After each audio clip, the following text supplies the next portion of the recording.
Hey, it's you, man, from KC95 here. Good evening and welcome to Toasted Tavern. Your host, Scott Tobin, and the man called Wags are ready to bring you the night in sports. So pull up a stool, grab a drink, and let's get toasted. And good Monday evening, National Championship Monday evening here on the Toasted Tavern. I am Wags, joined alongside by Scott Tobin. We are here to bring you all of the Midwest sports action, because that's what we do, and there's plenty of stuff to talk about. But before we get there, Scott, I know you were out covering some high school basketball today, and you've been doing that for the last couple of weeks, and you got a lot of big games coming up this week. But who'd you see today? There was a tournament going on in Washington. I saw Borgia and Lindbergh tonight, so that was what was going on tonight. And there's tons of good games going on out here this weekend. Parkway Central is going to be out here. Pattonville is going to be out here in Washington. Ladou's out here this week. Boys tournament there. I'll also be doing some games over in Union this weekend because there's a girls tournament going on over there. Father Tolton's going to be out here. Jeff City's going to be out here. Some powerhouses around the state will be in the Franklin County area, boys and girls, this week. So covered a bunch of those games. Yeah, so a lot of really good action going on in the high school basketball scene here. And we're also seeing some local products on the field tonight in the national championship game. Unfortunately, injuries have started to pile up a little bit in that game. We'll talk a little bit about that as we go along. We'll have updates as that game is at halftime, a 9-6 Alabama lead. Kind of the game we were expecting it to be, despite the previous matchup in the SEC championship game being that Alabama blowout. We definitely thought this game was going to be a lot closer, and so far it is. A couple of explosive plays on either side, but no touchdowns scored as of yet as we sit at halftime of this national championship game. But even though that's the big game going on right now, the NFL has absolutely dominated the headlines the last couple of days because, it's not just the fact that the playoffs are now set, but it is also Black Friday. And howdy, Blues fan reacts. Good to hear from you tonight. But it's also Black Monday as well. The regular season ends, and this is when you start to see all the coaches get fired and all the moves starting to be made. So while it's a joyous time for some because the second season is just getting ready to start, it's disappointment and bitterness for others as coaches get fired and teams have to reposition themselves once again, in some cases very, very recently after they repositioned before.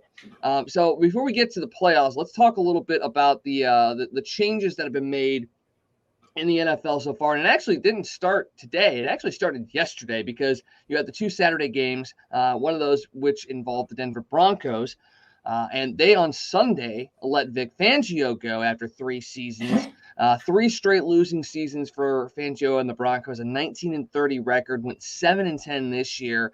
The Broncos have had 5 straight losing seasons, and they had the John Elway thing a few years ago, and then they moved him out of that spot, and you were hoping, and as far as Broncos fans were concerned, that maybe this would be the next step into getting them where they needed to go. They've been searching for a starting quarterback since Peyton Manning left, and yet nothing has seemed to have been fixed in that time frame. And Vic Fangio is the latest to get his head chopped off in that. Vance Joseph was before that. But what are your thoughts on the Fangio firing? And does that open the door for a guy like Drew Lock to maybe actually grow as a starting quarterback, or does this throw that position out of whack once again?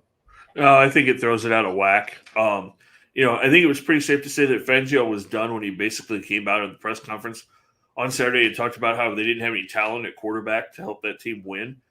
When you throw both of your quarterbacks under the bus like that, the chances of you staying around the organization aren't real good. So I think that was the end of the Vic Fangio days. And like you said, they've just had bad luck. They've tried to draft a couple of quarterbacks. Things haven't worked. I think the book's still out on Drew Lock. I mean, yes, he hasn't been great, but I mean, you watched him the other night on Saturday, and while his numbers didn't blow you away, he made some plays. I mean, he showed his athleticism. He ran for a couple of touchdowns. He made some throws when he needed to. I think he's a kid that just still hasn't fully developed. I think there's a lot of potential there, but I don't think he's grown the way people expected him to. And, that was my big complaint with him during his days at Mizzou, was it seemed like he just never took that next step. And, maybe he's one of those kids that has all the talent and it's never going to all come together for him. But he's still young enough that, I think somebody's going to give him another shot. Yeah, I think somebody will if it's not with the Broncos, depending on who they bring in there. They've been, talks that they've been talking. They're going to try and talk to a couple of players or a couple of coaches like Binnington out of Kansas City. Which seeing a guy like that go from a division rival to a division rival, in a sense, would be a tough thing to take if you're a Kansas City Chiefs fan. But you also can't sit there and continue to hold a guy like Binnington back because he's a guy that should have been a head coach a couple of years ago and hasn't actually gotten a chance to be in that role. And if the only option is Denver, you're going to have to at some point let him go to be a head coach at that point. But, the Broncos, after, Peyton Manning was there, have really kind of fallen into a mess. John Elway was kind of the reasoning why Peyton Manning was kind of brought into Denver to kind of win that last championship. But, you've had that meddling going on there. You've had a couple of, coaches that haven't worked out. And Fangio, his defense has not been all that great. And he's a defensive-minded coach. And I think that's the other part of it is that, you didn't get one side of the ball that you were thinking you're going to get and hoping for the other one to rise up. You got just poor efforts on both sides of the ball. And, then they trade away Von Miller as well to the Rams. So you lose a big piece of that defense as well. And it did add up to basically be the end of Fangio. And it's not just him. Pat Shurmur, as the offensive coordinator, is out. The special teams coordinator, Tom McMahon, is out as well. So they essentially cleaned house at the coaching level on down. But at some point, you have to almost sit back and look back and say, okay, now when is it the GM's time? When is it the president of football operations time? Is there a timetable where those guys may end up being moved on as well? There is. You ready for my big conspiracy theory on this whole Denver thing? Oh, here you go. I love it. So Denver hasn't had a quarterback, right, since Peyton Manning, really. So there's a certain quarterback in Houston that is sitting around, and there were two teams that he really wanted to go to, talked about a lot. One of them was Denver. The other one was Miami. And the big reason that he wanted to go to Miami was because he wanted to play for a certain head coach in Miami who also got fired today.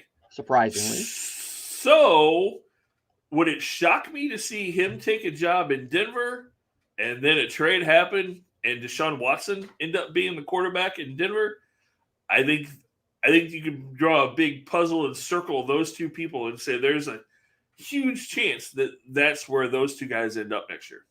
That could be the perfect scenario for them. I mean, Brian Flores, like you said, was let go in Miami today. That one was a huge shock to me in a sense because, this is the guy that in his 3 seasons, he's had 2 winning seasons. He's 1 game under 500. He's 4-2 against Bill Belichick. He's took his team on an 8-1 run to end the season. Yes, they had a 7-game losing streak to begin the year at the start of the year, so you had to combat that. But the fact that he got his team after that 7-game losing streak to come together and run off 7 straight and finish off 8-1, very, very surprising to me that Brian Flores got let go because the whole impetus behind it was the culture.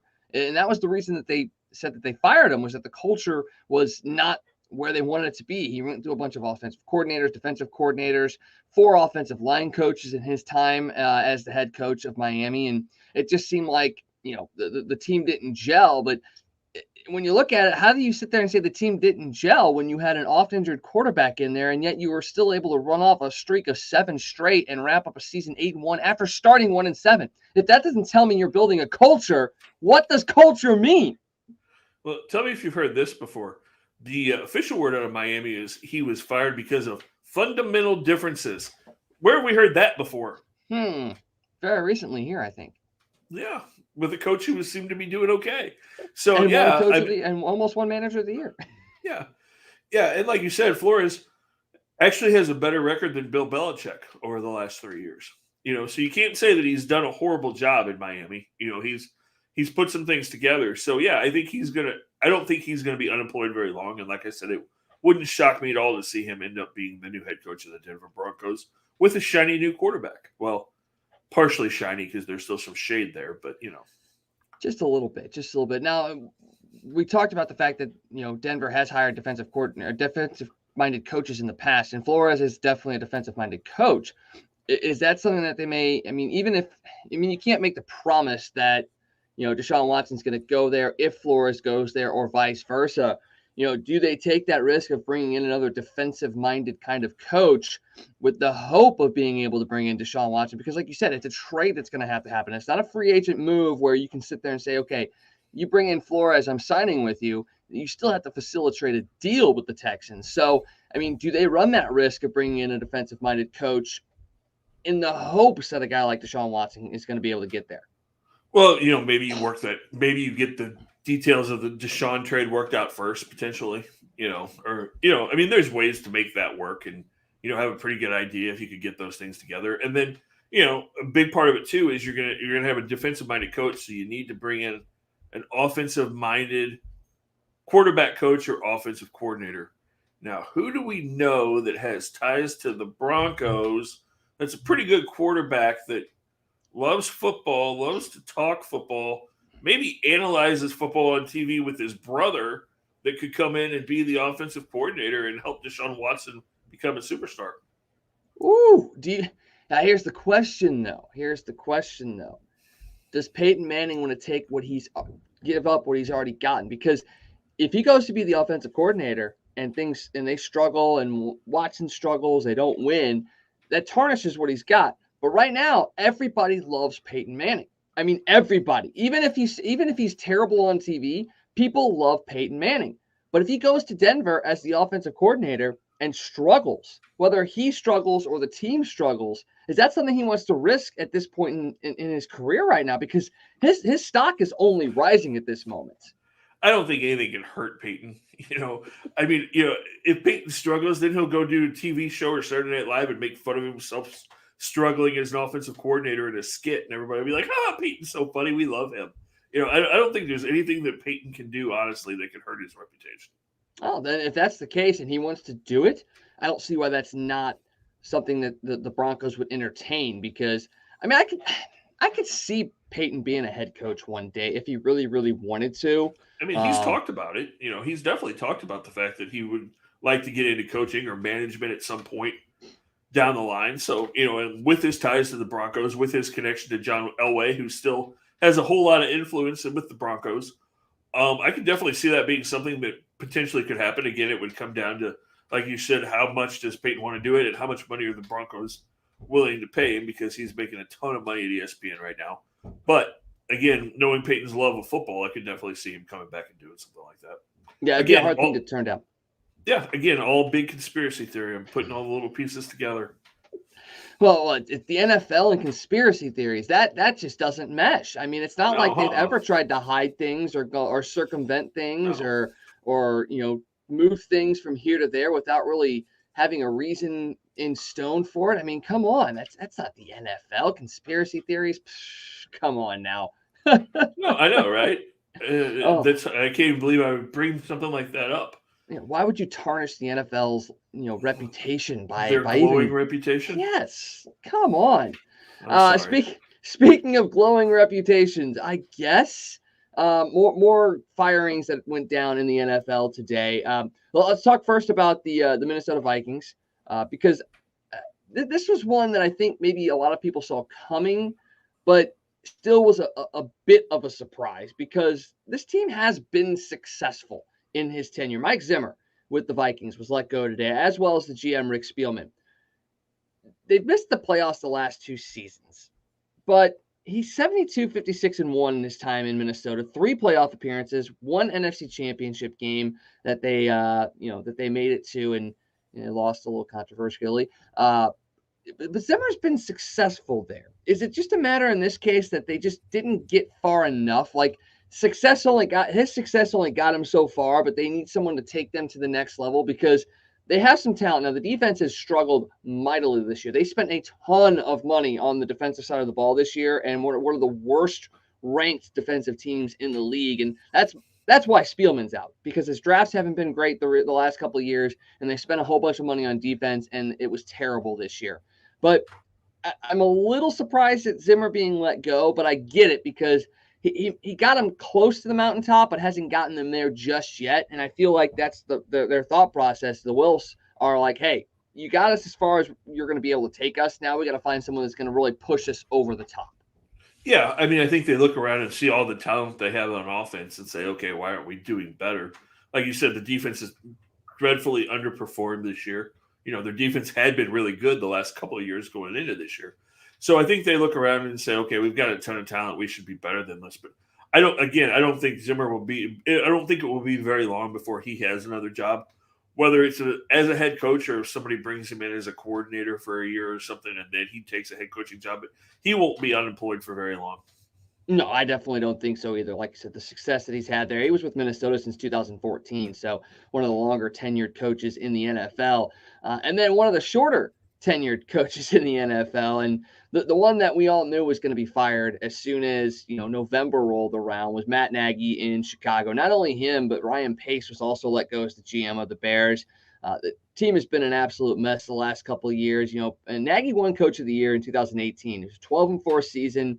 Mitchell Trubisky, they I guess, exceeded expectations because you really weren't sure what you were going to get out of that team. But since then, it's just kind of gone downhill. A couple of back-to-back 8-8 seasons, 6-11 this year. They had the quarterback change, moving on from Trubisky, and now Justin Fields is there. But Nagy's been on that hot seat since about November. There was rumors he was going to be fired right around Thanksgiving. The owners came out and said, no, that's not going to be the case. But as of today, he was let go. Ryan Pace was let go as well. That the moves that they have been making these last couple of years, fans in Chicago are just they're done with it, and now they're hoping that Bill Polian is going to come in and help them get the right guys in place. And it's not even just those two that are let go as well. They reassigned Ted Phillips too, president of football operations. He's going to be part of the search committee for the coach and the GM, but he's not going to be a part of football operations anymore. GM's going to report directly to the owners, which is another thing Chicago fans have been clamoring for the last couple of years. So, I mean, it seems like the regime change was needed, and it feels like the Bears leadership has done exactly what needs to be done. They've moved the obstacles out of the way, and if they can get the right football minds in those two spots, yeah, they may have to go out and get another quarterback, but it might be setting up for the next couple of years that Bears fans might be okay in about 3 or 4 years. Sorry. Yeah, I mean, it's just, it's still too early to know what Justin Fields is. There's so many questions there. And then, the Bears just have nothing on offense. I mean, it's going to take a couple of years. Even if Fields is your quarterback, it's going to take a couple of years to field a decent offense around him to make it work. And you've got to get the head coach right. Who are they going to bring in there? Bill O'Brien's name has come up a couple of times in the last few hours. I mean, I think Bill O'Brien's a good coach, don't get me wrong. Don't give him the power to be general manager because we see what happens there. But just as a coach, I think he would be okay. I think it's going to be interesting to see if Jim Harbaugh takes that job. There's a lot, with his ties to Chicago and the Bears and everything, Harbaugh could come back. It's going to be really interesting. But you talk about the Bears and you talk about a couple of years ago. Just think what one football dinking off of upright, the difference it makes. Think if Cody Parkey makes that field goal. You knock Nick Foles and the Eagles out of the playoffs. The Bears keep going. Trubisky's a hero in Chicago. You're playing at least in the divisional round, if not the NFC Championship game. Mitch Trubisky could still be in Chicago. The Bears, who knows what happens if Cody Parkey doesn't doink that kick. Oh, Chicago fans have just collapsed once again hearing this. Yes, the double doink. That really did change the course of the Bears franchise, at least in the short term. Was missing that field goal and then going to see Nick Foles leading the Eagles to the Super Bowl that year. And it's a hard thing to be a Bears fan right now because, like you said, they haven't found anything offensively to really, make hay about. I mean, you've had moments here and there. You've had players here and there. I mean, Allen Robinson was a stud last year. This year, not so much. And granted, the quarterback issues this year didn't really allow him to flourish. I know injuries have also played a part in it as well. But then defense has played well this year. Robert Quinn, right up there, set the sack record for the franchise this year. The defense has been pretty good. And now you just need to find something to balance that with offense. And I don't know if it's that they've just ignored it or they just have drafted and signed poorly because I honestly don't even know who they drafted outside of Justin Fields. And I don't remember who they signed big names to even come in and fill some of those roles. It feels like they're really trying to like shoehorn in third, fourth, fifth round picks into every single position on offense. Well, and they've had to trade up to get a quarterback twice now in the last 4 years. No, you're right. They have, they've tried to draft wide receivers. They drafted Kevin White out of West Virginia a few years ago with an early pick. He was a bust. There was another wide receiver that they drafted that was a bust. I mean, when you think about it, when was the last Bears wide receiver that they drafted that came out and was a stud? It was probably Brandon Marshall. Yeah. And how long ago has that been? 15 years? So they just have not had good luck. A couple of the guys they drafted didn't do well in Chicago, went other places, and Alshon Jeffries was a Bears draft pick. Didn't do much in Chicago, went to Philadelphia, had some good years. They just have not had good luck when they've drafted wide receivers. Same thing with running backs. They haven't had, they just have not had a lot of success. And, in their defense, Robert Quinn, and people in Chicago were wanting to run Robert Quinn out of town before the season started because he was hurt last year. And Robert Quinn's not a kid anymore. I mean, think about all the years he had in St. Louis with the St. Louis Rams when he was at the top of the sacks charts. But they've also had problems there. Khalil Mack has not been the same guy the last couple of years that they traded for. So, things have just not worked out in Chicago. Hopefully they can start to turn things around. And whoever this head coach and GM is, I hope, as somebody who has been a Bears fan, I still say to this day, my favorite football team was, and always will be the '85 Bears. I hope that they do get it turned around because there are some long-suffering Bears fans in Chicago. It's been a while since they've had the monsters of the Midway. Very, very true. And you talked about the fact that they had to trade a bunch of picks and stuff to get two quarterbacks. They also traded a bunch of picks to bring in Khalil Mack. And that was a big question mark for them when that deal was made was, at the time they made that trade, they didn't have a quarterback then either. So people were wondering, well, how do you go out and make this deal to bring in a guy like Mack to really solidify a defense, but then not have a quarterback? And then on the flip side, now you go out and trade a bunch of picks for two quarterbacks, and you still are in the same boat you were when you made all of those trades. You have no quarterback that you're confident in yet. The defense is okay, but injuries have derailed them. I mean, and then you have no draft picks to even improve on some of the areas that you could use to help these other guys as well. So, that's where, bringing in the right general manager mind is going to be very, very crucial for the Bears because they're going to have to start recouping things and making smart picks with the later picks that they do have. And Bears fans, I know it's a hard thing to do. It really, really is because you have waited for so long. It's been very, very tough these last, odd number of years, but it's going to take another couple of years to get there. And you got to be patient. And I know that's coming from a guy that's seen two football teams ripped him from his city. So you got to be patient, but if they get the right football minds in there, I think, like I said, next 3-4 years, the Bears could be back. Yeah, absolutely. Absolutely. And, jumping topic just for a second, you talk about Khalil Mack and the trade that they made. How do you not give a ton of credit to the Las Vegas Raiders for everything that team went through and hell, the game they went through last night to find a way to pull that through it and make it through the playoffs? I mean, I don't know that there's a team that can have as much turmoil during a season as that team did this year with the Gruden thing and then the Ruggs thing happening and everything that they went through, and to still find a way to make it to the playoffs. You got to give that team a whole heck of a lot of credit. You do, and sometimes those trials bring you closer together and help really form a team. And I'm not going to sit there and say that they're about ready to go on a run to take them to the Super Bowl, but the fact that they didn't give up, the fact that they continue to push forward, continue to win games that mattered. And I'll be honest, I think last night, if the Chargers don't call that timeout, that game ends in a tie and both teams are going to the playoffs. But once the Chargers took that timeout, it felt like the Raiders were like, you know what? No, let's go out and win this. I don't want to settle for a tie and get into the playoffs with them. I want to take this away from somebody. And you started to get some of that old Raiders feel.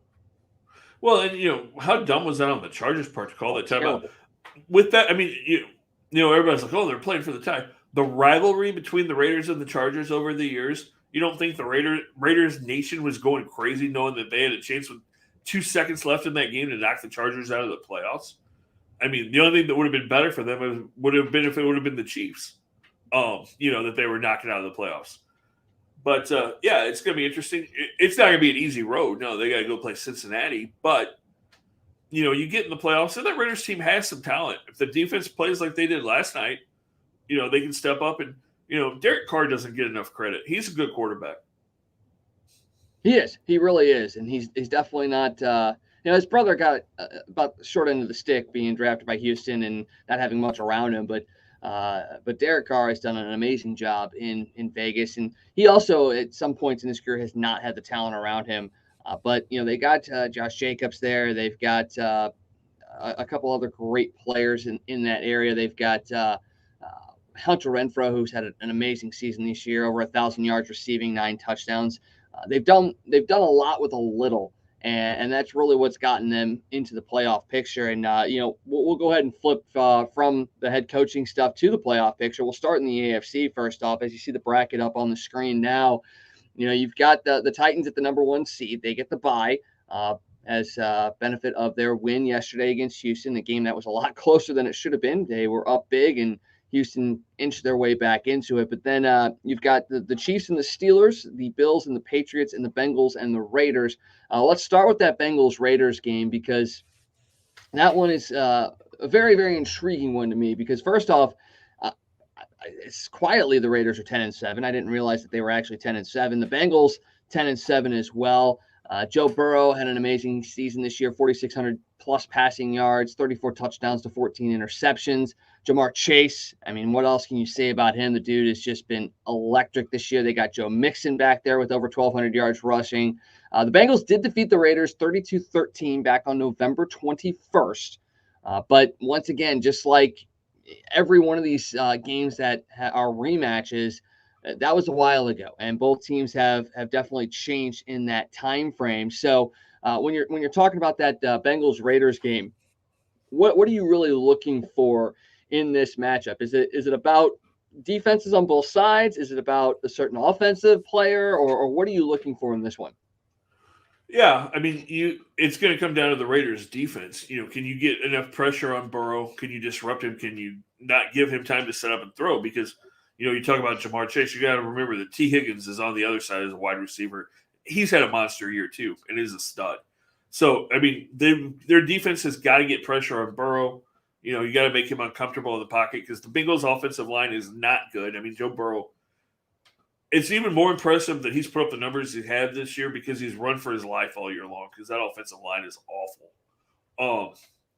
So, that's what it's going to come down to. Can the Raiders disrupt him? Can they cause problems on that offensive line and disrupt that offense? If not, the Bengals could potentially put up a lot of points. The Raiders definitely don't have the weapons to, have a track meet to, Raiders aren't going to win a 38-35 game. They needed to be in the 20s to win that game. So it's going to come down to the Raiders' defense for the most part, and then, see what the Bengals offense is able to do. If these young kids, it's going to be their first, it's a home game, which will be good, but it's their first playoff game. Sometimes kids, those big moments, obviously all of those guys, Higgins and Clemson and Burrow and Chase at LSU, they've played in big games in college, but, this is another level even on top of that. So we'll see how they respond to that. So, those would be the things I'm looking for in that one. Yeah, I think you're right. If the Raiders are able to contain the Bengals offense and really limit their scoring opportunities, it definitely sets up more for Las Vegas for sure. But I tell you what, just the explosiveness of that Bengals offense, like you mentioned, it's not just Chase, it's not just Mixon. You've got Higgins, you've got other factors that are able to hurt you. So if you're the Raiders and you stop one, you still got 2 or 3 other guys to worry about, and that's the thing that I think will eventually be the key to that game is the secondary figures in that Bengals offense. And that's the early game on Saturday. Then the late game on Saturday is the rubber match between the Patriots and the Bills. New England won that wind-filled game in Buffalo 14-10. Buffalo came back and beat New England a couple weeks later in Foxborough, ended up winning the AFC East as well. It's just another instance of contrasting styles in a sense. Josh Allen is throwing the ball all over the yard, Mac Jones is being methodical, Tom Brady-esque in a sense, really fitting into that Patriots mold. You've got Damian Harris, who has quietly had a very, very solid year for the Patriots at the running back position, 15 touchdowns on the ground. That was a bit of a surprising stat for me, was seeing that they were able to do that on the ground with Harris. Considering they also have bounced around between a bunch of different running backs this year. The wide receiver core, a couple of 800-plus yard receivers in Myers and Bourne. This is going to be a game. I think this probably is one of the best matchups of the Super Wild Card weekend. I think all the games are going to be great, but definitely this is the one that I'll be watching because it's going to be Bill Belichick in the playoffs. What are you going to see out of the Patriots, and what are they going to do to try and confound Josh Allen and really disrupt him in this game? Yeah, I mean, that's what it's going to come down to. I mean, Allen had a pretty good game in that second matchup against them, put up some pretty good numbers. I think Buffalo is going to win. I honestly don't think this one's going to be as close. I think they're going to win pretty handily, honestly, because I don't think, if the weather conditions are okay, the Patriots defense is good, but I don't think they're good enough to stop that Buffalo passing attack if Allen's on point.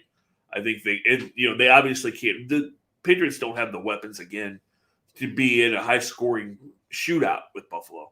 So I think if the offensive line in Buffalo holds up, I think if they can run the ball a little bit, you can't be completely one dimensional. You got to be able to run the ball a little bit. But if they can run the ball a little bit, I think Allen's arm will be the difference.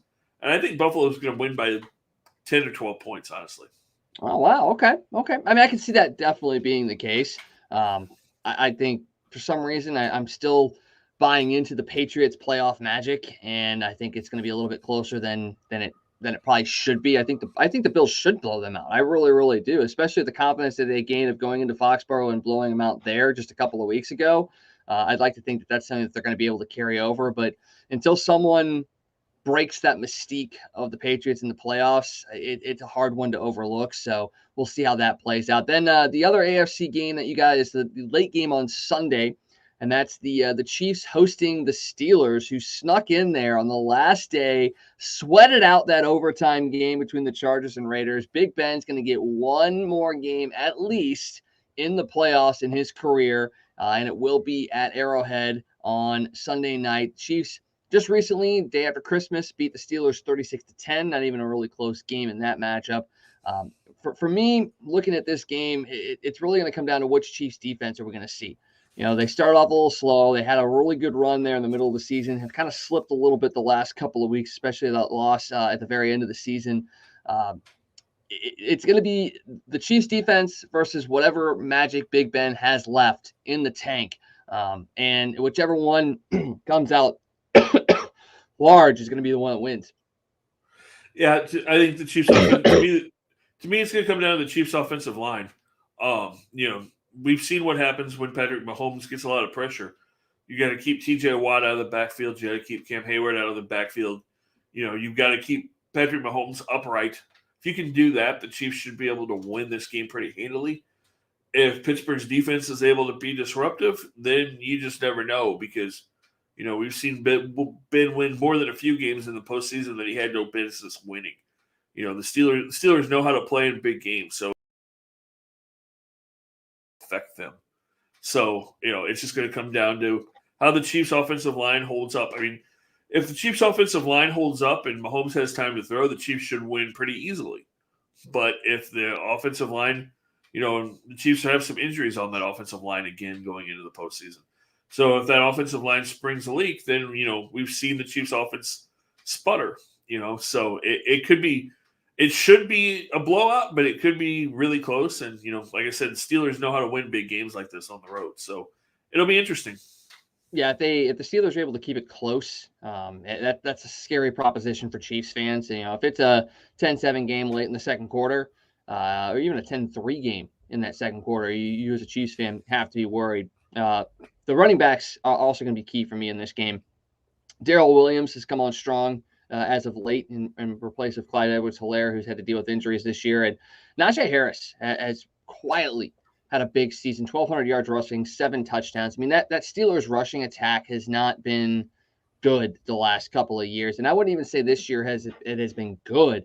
But Harris has gotten the tough yards. He's really kind of driven that offense the last couple of weeks and almost carried them, really, because you look at the receiving core, there hasn't been much in the receiving game for sure. So it's been a Harris kind of led offense the last couple of weeks. And, if they're able to lean on him and get him going, that's another piece that, as a Chiefs fan, I would definitely be worried about. If you see Harris getting touches in the second quarter and into the third quarter regularly, that means the Steelers are either close or leading that game, and I would be worried.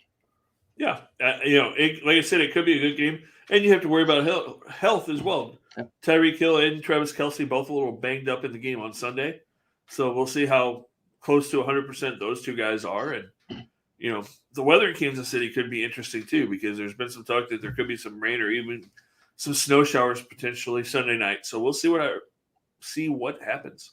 Yes, that we will. And now flipping over to the NFC, we've got that bracket up on the screen now. Packers, the number one seed, obviously, 13-4 this year. The Bucks, the other 13-4 team, finished in the second seed. They're going to be playing the Eagles. You got the Cowboys and Niners and the Rams and Cardinals. Big games there. There's a lot of history in a couple of those games as well. We'll start with the Eagles and Bucks because that's the early game on Sunday. The Buccaneers defeated the Eagles 28-22 back on October 14th. The game that was a lot closer than it probably should have been at the time, but both teams dealing with injuries throughout the most part. That's the game that Richard Sherman ended up leaving, and he hasn't played since. The back end of that Bucks secondary was decimated in that game, but they've gone on and done well for themselves this year. Now, Godwin done for the year, obviously, with the ACL injury. It's going to be up to Mike Evans and Gronkowski to lead the way. Are they going to be able to do that? That's going to be a real interesting question there. Obviously, no Antonio Brown. Didn't really think he was going to do much anyway. You got the Eagles who have won 5 straight, though. And yes, a lot of that's against middling and poor teams, especially in the NFC East. But they've got the momentum a little bit. I mean, I know the Bucks have won as well, but 5 straight for the Eagles in a playoff situation. They've had to win those games to get into the playoffs. That's got to give them something. And then you've got Devonta Smith, a 900-plus receiving yards, 5 touchdowns, a guy coming off of a national championship. Jalen Hurts is another guy that has that national championship pedigree. I'm not going to sit there and say I was going to do like I did last year. I picked Washington football team to beat the Buccaneers last year, and that defense was phenomenal. I don't know if I'm going to go that far because I don't think the Eagles defense is as good as the Washington football team defense, but this is a game to bear watching because the Eagles knew they could play them close. They showed that they can play them close. And I remember talking last week about the fact that if there was a team in the NFC that could be scary, a dark horse team, it's the Eagles. And if they somehow upset the Buccaneers, that could put them on a run to an NFC championship game that a lot of people didn't expect them to even be sniffing. Nope, I totally agree. You kind of took the words right out of my mouth. I was going to compare this game to that Washington-Tampa game last year. I think it can be that same kind of game. I'm with you, though. I picked Washington to upset them last year. I don't think Philadelphia does it, but I think the game's close. I think they're in it into the fourth quarter. I think Tampa does find a way to win. And, but Tampa's going to have somebody step up. Scotty Miller's going to have to make some big plays like he did a couple of years ago when they were in the playoffs. They're going to have some surprise plays like that, come up and make big plays because people are going to be doubling Gronk and Mike Evans. So Miller, some of those other weapons, you're not going to have Leonard Fournette, or at least probably not a completely healthy Leonard Fournette if he's able to play. So some other guys are going to have to step up and make plays for Tampa. But I think Philly's in that game, and I think it's going to be a really good game. Yeah, a good way to start off the Sunday because then the next game is the rekindling of a 90s rivalry.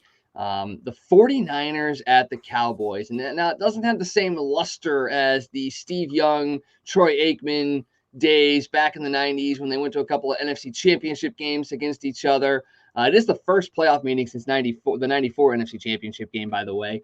And the Cowboys have dominated this series since really the 2000s. They've gone 7-3 in those matchups. They haven't played each other a whole bunch, obviously, just 10 times in that time frame.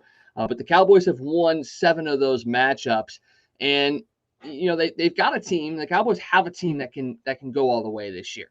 And I'm saying that on paper. And I know you're shaking your head. I know you've made the argument, and we've seen it the last couple of weeks. Dak Prescott has had a great year. 4,400 plus yards passing, 37 touchdowns, just 10 interceptions. but we've seen it the last couple of weeks, not being able to step up for those big games and win them. You can put up great numbers, but if you're not winning games, it's not going to matter. I mean, you talk about what the previous quarterback did there, Tony Romo. Great numbers, could not win the big games. You're seeing the same sort of thing with Dak Prescott. Now, the 49ers are a team that, they've got Deebo Samuel. He's been phenomenal. He's got over 1,700 yards of total offense on the ground and through the air, 11 total touchdowns. He's kind of the only offensive threat in San Francisco. Jimmy G has been up and down this year. So it's not like the 49ers are a team that's going to be like, oh, Dak if Dak struggles, this game's over. Dak can struggle and the Cowboys can still win this game because of the offensive talent that they have around them. But this is a game where if the Cowboys lose, you have to sit there and really question if Dak Prescott is your quarterback next year. Yeah. I don't think it's and this kills me because I have disliked the 49ers for a long time and was a huge Cowboy fan. I don't think the Cowboys have a chance of winning this game. Wow. I don't think they have a chance of winning this game. I think San Francisco goes in there and beats them pretty easily, honestly. And why is that? Is it because of the rushing attack? Is it just because of the mind games? I mean, what is it about this 49ers team that makes you say that it's so easy? I think Deebo Samuel is going to run all over him. Running the ball, catching the ball, I think he's just going to beat him. And Jimmy, what you just talked about with Dak, I think we've seen, even though he's been up and down, it seems like when the lights shine the brightest, Jimmy Garoppolo steps up, and whether that's being tutored by Tom Brady in New England early in his career or whatever, but when the lights shine the brightest, he seems to play his best. You just look what he did like yesterday. They were down, he drove them 80 yards in under 2 minutes with no timeouts left to tie that game. He made some huge throws all day. And he's done it before. He led them to the Super Bowl 2 years ago. I think that team with Shanahan, I think they're going to have a game plan. I think they're going to come out. I think they're going to ground and pound the ball. They're going to keep the ball away from Prescott. They're probably going to dink and dunk and run a lot, keep the ball out of Dallas's hands. And like I said, I don't trust Dak. I expect him to make a couple of huge mistakes trying to force the ball downfield. And then you don't know what you're going to get from Zeke. He could be good. He could do nothing, and I don't trust that Dallas defense. So I think San Francisco wins, and I think they win I would say they win by double digits. Wow. I mean, it is the 4-5 matchup, so it's not like that's out of the question. It's not a huge upset if that were to be is it the 4-5 matchup? I think I'm wrong. It's a 3-6 matchup. I apologize. 3-6. So, but 12-5 for the Cowboys, 10-7 for the Niners. I mean, it's like splitting hairs, and the fact that the Cowboys played in the East probably only makes it mean they only technically won 9 games because each of those wins in the East counts as half. So how many wins did the Cowboys have? 12. So they were 12-5. Yep. They were 6-0 in the East, which means they were 6-5 against the rest of the NFL. Yeah, so that tells you right there. They're not a very good football team.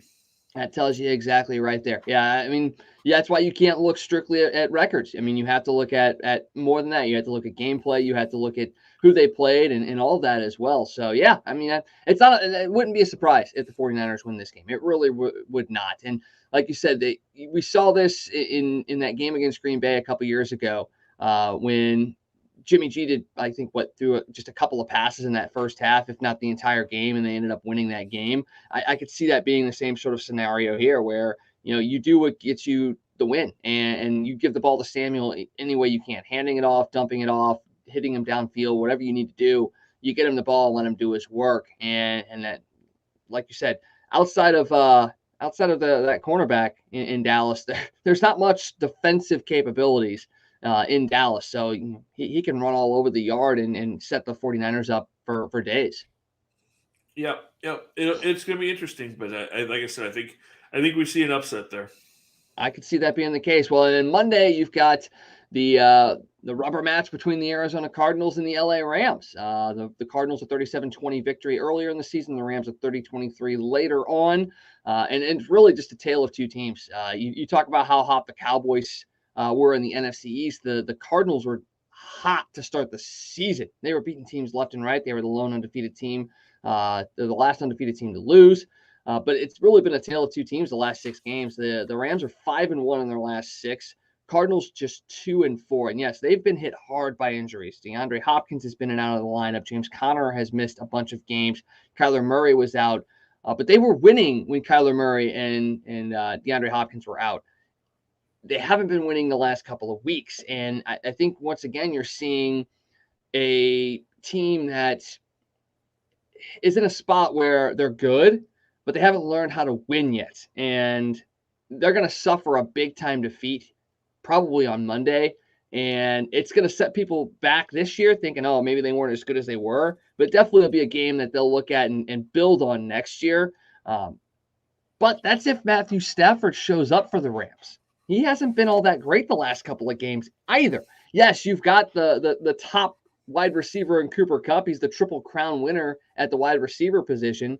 But if Matthew Stafford is inaccurate, that's not going to do a whole lot of good for the Rams. And I just want to interrupt here real quick as Georgia has just now scored a touchdown to take the lead against Alabama in the third quarter, about a minute 20 or so to go in the third.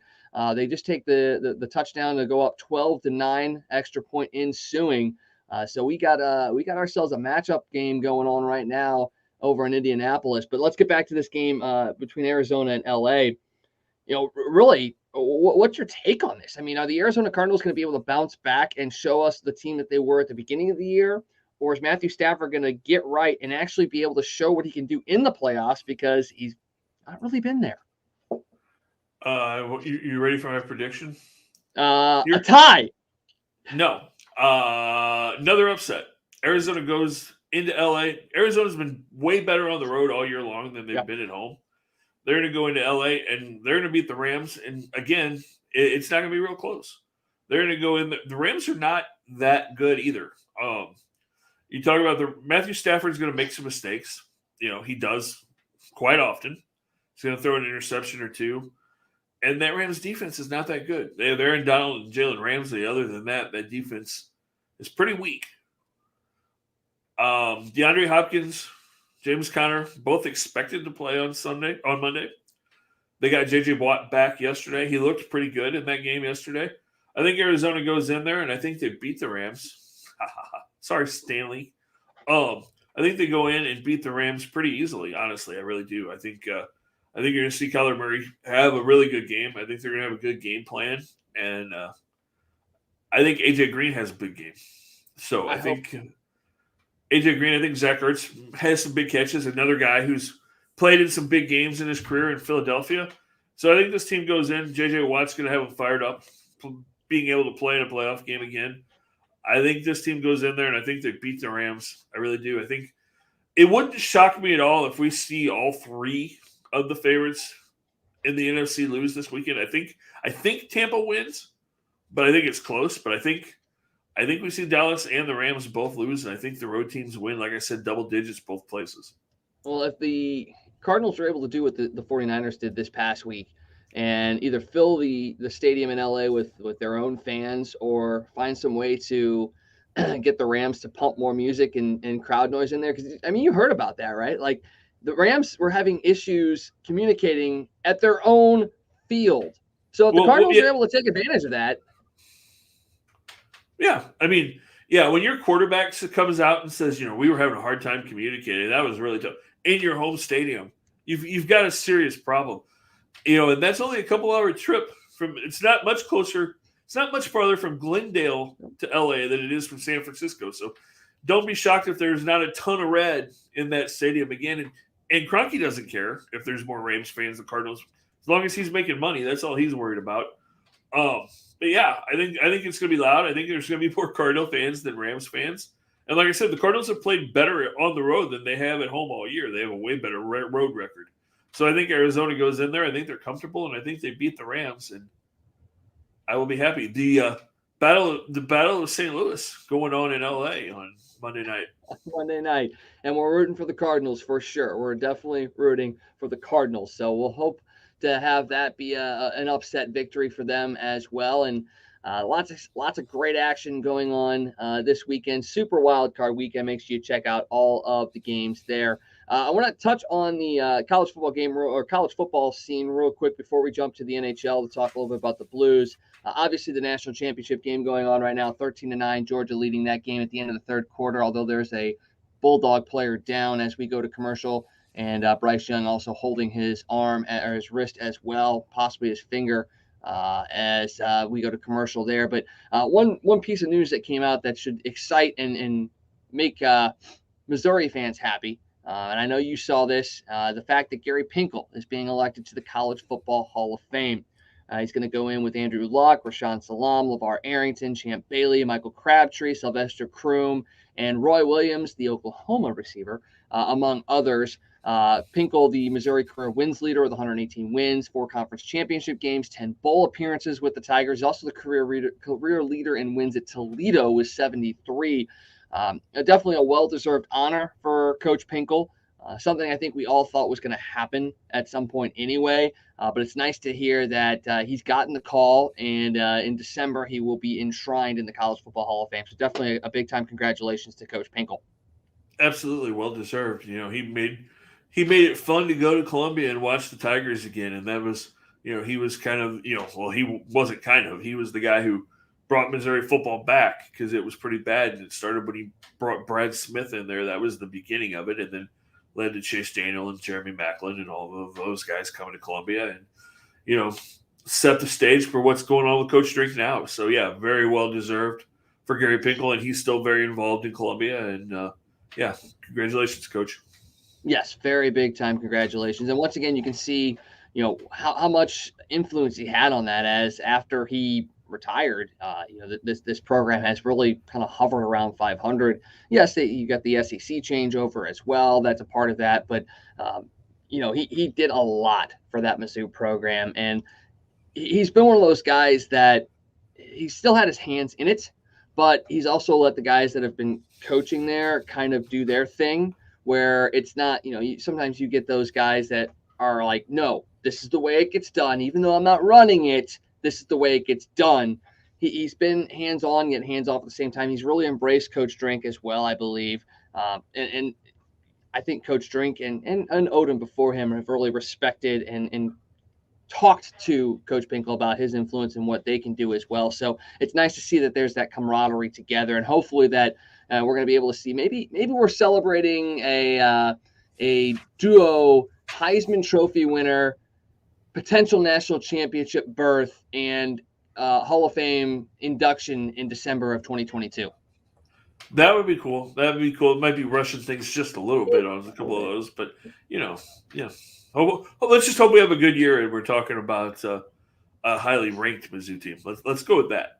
I will take that. All right, jumping over to hockey real quick. The Blues and COVID, yes, still hitting home with the Blues. Braden Shen and Colton Parayko have been added to the COVID protocol list as well, joining the likes of Vladimir Tarasenko, Jake Wallman, and Scott Perunovich, who were placed on the list back on January 6th. Now, those 3 guys, barring them having any symptoms, are likely going to be able to play in the game against Seattle on Thursday. But as at this point in time, there has been no word on if they are yet or not going to be able to play. All signs are pointing towards they probably are going to be available. But losing Shen and Parayko, another blow for this team that has had to deal with injuries and COVID and not really having a healthy team for pretty much all year. I think they've only had this team fully healthy complement of players for about 3 games this year. They sit here second place in the Central right now, coming off a big-time last-minute win against the Stars yesterday. A game they probably shouldn't have won, but did just enough to win, and kept that home point streak at 12 games now, 11-0-1 in those last 12. I don't know if you got a chance to see any of that game yesterday. I watched the thing from start to finish. The first period, good. Second period, bad. Third period, bad. Final minute, great. Did you get a chance to catch any of that? I saw just a little bit of it. I had a bunch of stuff going on yesterday, but I was flipping back and forth, and so I saw bits and pieces of it. Yeah, so the Blues essentially had a power play late in that game. We're able to get Jordan Binnington off. Mad scramble pretty much in the entire Star zone. Puck eventually finds its way out to Ryan O'Reilly, who puts it past the goaltender, Braden Holtby, to tie the game at 1. Well, in that moment, as he was scoring that goal or leading up to that goal, Jordan Kyrou ends up getting slashed and a delayed penalty was called. So the Blues score. The delayed penalty is enforced because there was still a penalty that was being enforced as well. So the goal negated the penalty that was already being enforced. The delayed penalty ends up getting called. So the Stars go back on the penalty kill immediately after giving a goal up on the power play. And then Jordan Kyrou, just 18 seconds later, banks a puck in off the defenseman and off of the defenseman and basically gives the Blues the win. All that in the span of about 18 seconds. First time in Blues history that they've come back to win a game in regulation after trailing in the final minute of a game. It was madness. Coach Rick Bowness from the Stars went wild with a stick on the bench. Didn't break the stick. A little bit of a weak slash there in my mind. If the way you see sticks break out on the ice, got a $25,000 fine for that reaction. I would like to sit there and say that he was upset that his team blew that lead. But, he didn't understand the rules, the fact that the penalty that was called, it was all called correctly. It was called correctly. Get over it. The call was right. Right. Yeah, I did see that. I thought, well, yeah, I definitely saw him have a little meltdown there for a second. Yeah. Oh, yeah. Yeah, he really, really did. But once again, the Blues were able to win that game. They beat the Capitals on Friday night. They got the Seattle Kraken coming in on Thursday. No Jaden Schwartz in that game. He is out due to an injury. He's having surgery. Vince Dunn has been out recently for the Kraken, so we may or may not see him as well. So you may have to wait until April to see your favorite former Blues players back here in the Seattle uniform. But I just got to say, I mean, this team has been a very big surprise for me. I think we expected this team to contend for a playoff spot. I think we thought this team was going to have to deal with some adversity when it came to, COVID. Every team was going to have to deal with it. Every team has had issues. I mean, the Capitals were here Friday night. They've had the same thing as the Blues, injuries and COVID issues. They haven't had a healthy team for the last 2 months as well.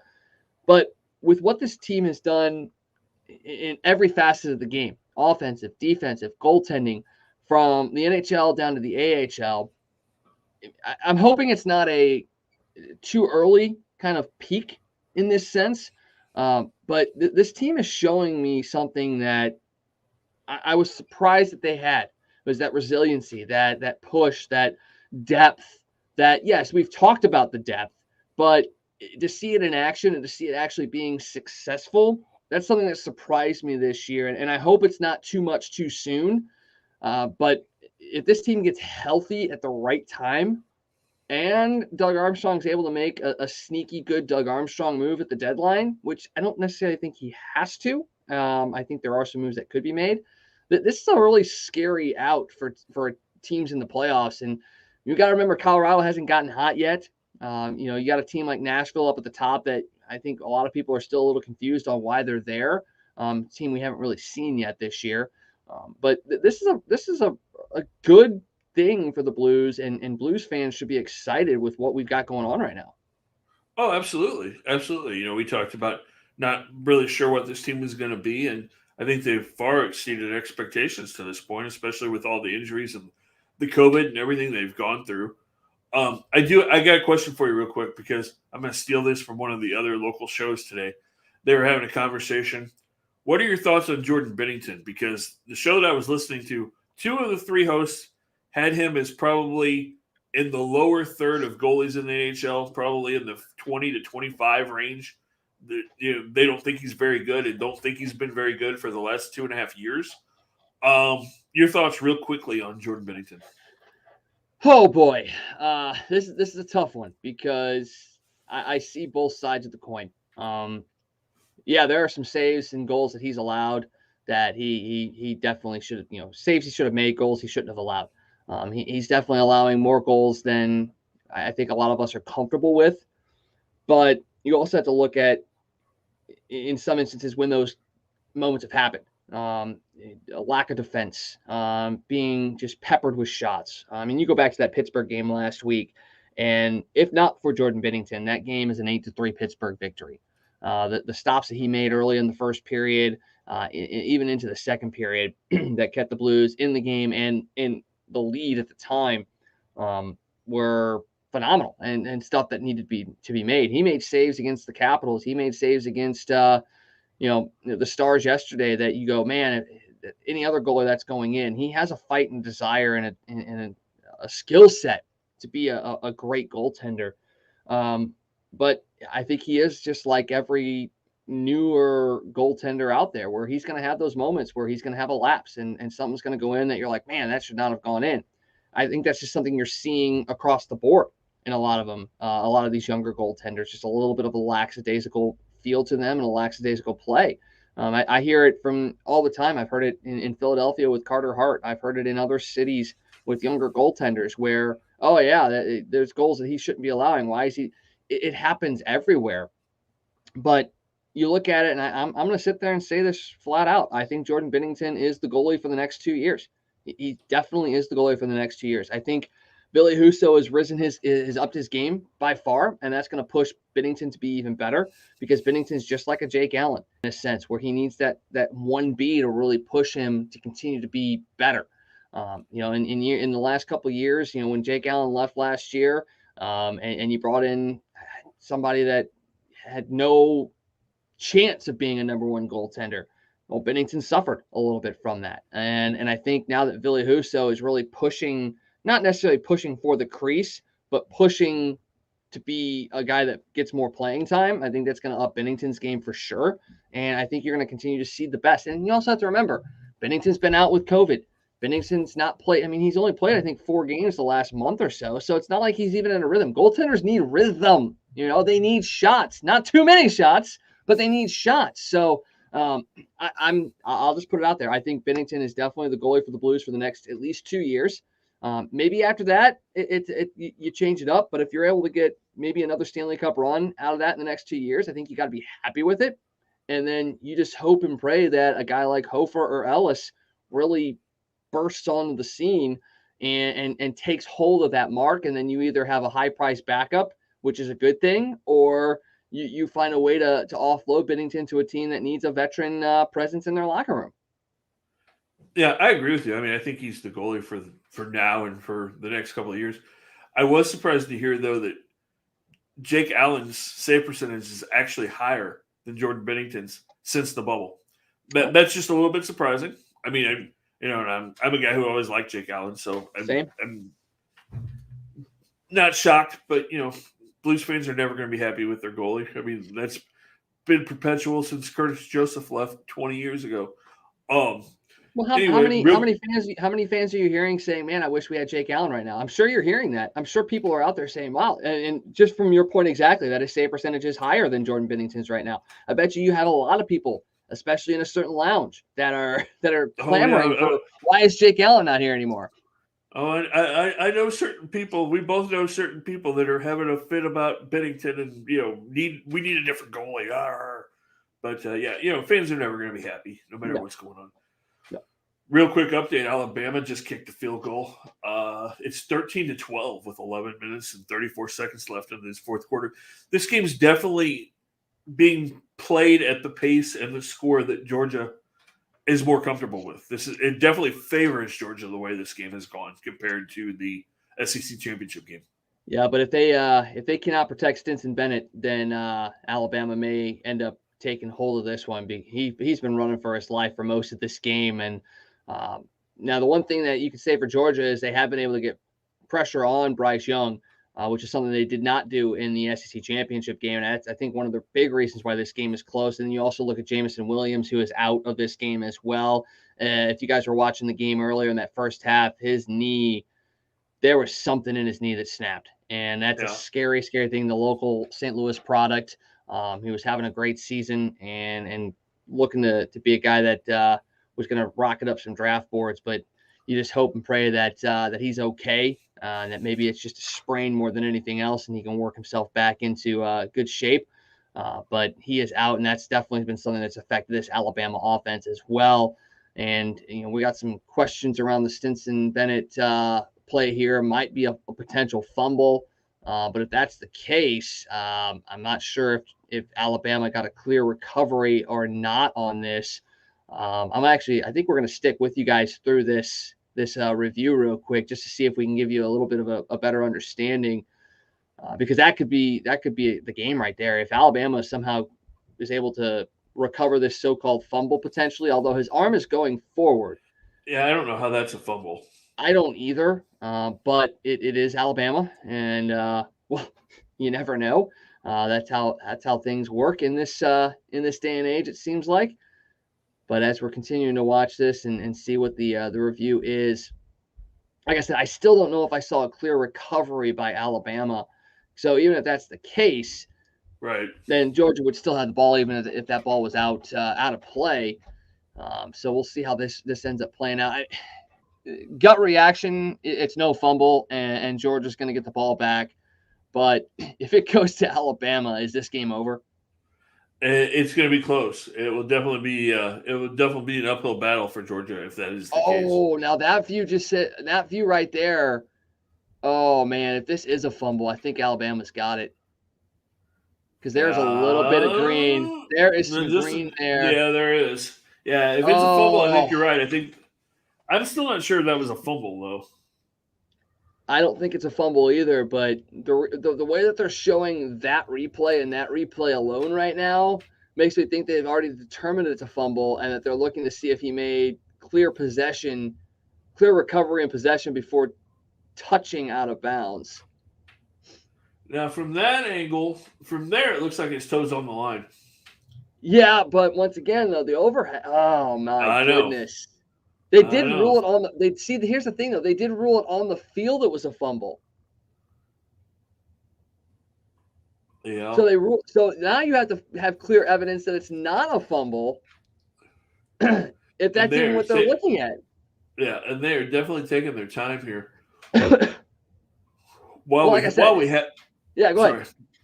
have a minute, just a quick update. Did you see that the Major League Baseball owners are preparing to at least give the Players Association their first contract negotiation settlement within the next 2 weeks, which I think is a good thing because if we get that within 2 weeks, we're talking mid-January, then the players have a chance to counter proposal, and then hopefully we have a couple of counter proposals by the 1st of February, and we're actually moving in a positive direction. I mean, I hope that's the case. The fact that you're going to basically have proposals going out with no talks going on between the two sides, that worries me a little bit. But I also feel like, here's the call. Hang on. Alabama football. Wow. They allowed that play to stand. That was a fumble and a recovery by Alabama. Oh, my goodness. Wow. That was close. I'm still not 100% sure that his arm wasn't going forward there, but it was really close. It was really very close. That was. Well, with that being said, I think you and I are both going to stand by and go watch this game and see if Alabama can win this game or see if Georgia can turn the tide once again and win this game going away. Wow. Eventful night here on the show. We want to thank you guys for joining us. You got anything else before we head out of here, Scott? Oh, that's it. Everybody enjoy the last 11 minutes of this game. Yeah, that certainly do. All right, over Scott, I am Wags. Thank you guys for joining us tonight. We will see you guys in the near future. Have a great night. Hey, it's U-Man here from Casey. For all your sports news, catch the Toasted Tavern with Scott Tobin and the man called Wags, weeknights at 9 p.m. You can follow Toasted Tavern on Facebook, Twitter, Instagram, and YouTube. Let's get toasted.